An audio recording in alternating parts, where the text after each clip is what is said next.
మన దగ్గర మన కోడ్నలో కనుక చూస్తే లాంగ్వేజెస్ పరంగా కానివ్వండి, కోడింగ్ పరంగా కానివ్వండి, ప్రాక్టికల్ నాలెడ్జ్ ఏ విధంగా రియల్ టైంగా ఇచ్చే అవకాశం ఉంటుంది అంటారు వీళ్ళకి? ఎన్ని మంత్స్ ప్రాసెస్ చేస్తాం ఇక్కడ వీళ్ళకి?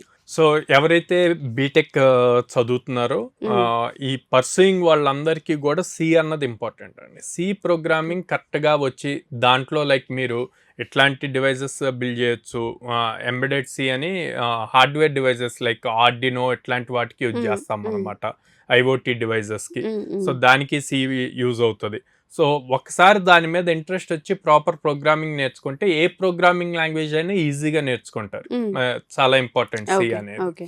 సో దాని తర్వాత మనం ఫుల్ స్టాక్ కోర్సెస్కి ప్రిఫరెన్స్ ఇస్తాం, లైక్ జావా ఫుల్ స్టాక్ కానీ పైథాన్ ఫుల్ స్టాక్ కానీ, డిపెండ్స్ ఆన్ స్టూడెంట్ లెవెల్ అనమాట.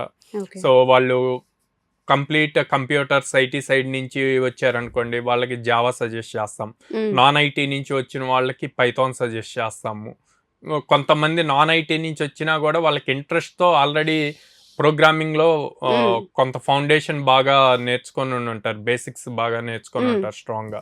సో అట్లాంటి వాళ్ళని జావాలోనే ఉంటుంది, అట్లా క్రాక్ చేసిన వాళ్ళు కూడా ఉన్నారు. సో ఇదంతా కూడా 100 days ప్రోగ్రామింగ్.